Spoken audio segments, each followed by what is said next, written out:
counsel for the Vietnam Veterans of America, and I've said this before, and I say it regularly lately. We have the biggest footprint for obtaining legislative corrections for veterans and their families. We do more for veterans and their families than any other organization, to my mind, even though there are many, many good organizations and several small organizations that buffet around in Washington, D.C. But our legislative power and prowess is well known and well taken by both sides of Congress, both Congress and the House of Representatives and the senators. Both sides are respectful of what our mission is, and that is to get what we can, what is deserved, what is justified for veterans and their families. And our credo, once again, is that never again will one generation of veterans abandon another. And I mention that credo because it's the center of everything that we do. It's why we do it. It comes from our battlefield cry. It comes from our battlefield connections, one soldier to another. And it comes from the remarkable togetherness of soldiers who fight for the United States of America, unified in purpose, regardless of what the orders are. We mind each other. We care for each other. We never leave anyone behind. And so there's a bonding which is indelible amongst veterans, which is sacred.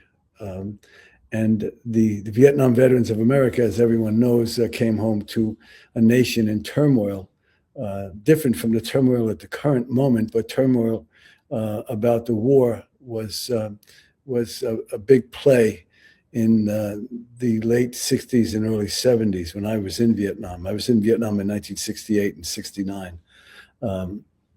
But we came home to a nation that didn't know how to handle us, including the veterans from World War II and prior conflicts in Korea, who perhaps didn't know how to welcome us back.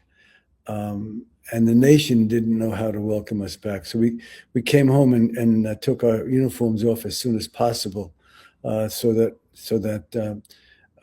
we weren't identified so much as now when soldiers return. He and she can wear the uniform in pride, in honor, and in favor. And a large part of that is from what we have done. We've legislated powerfully to get respect. We gave ourselves our own respect, our own dignity. We honored ourselves because the nation didn't know how to do it. So my work continues. I'm as powerful as ever because of my direction and my credentials, which allow me to function in strength, in will, and result-oriented. And so, we serve veterans and their families, getting them benefits that they need, moving Congress to carry our needs, which we project to them by creating bills or by speaking and educating both sides of the House, both the House of Representatives and the Senate, to what it is that a veteran is. It could be an issue with post-traumatic stress. It could be an issue with toxic exposure, an issue of homelessness. There's a list of issues that we work on a regular and consistent basis. We even work with the Department of War to ensure that the Gulf War veterans who are really turned away from by the Veterans Administration have the same benefits that we got for toxic exposure with Agent Orange. So they're kind of forgotten. And one of the things the VA does is it separates the groups of veterans. And one of the things we do is we unite all the groups of veterans.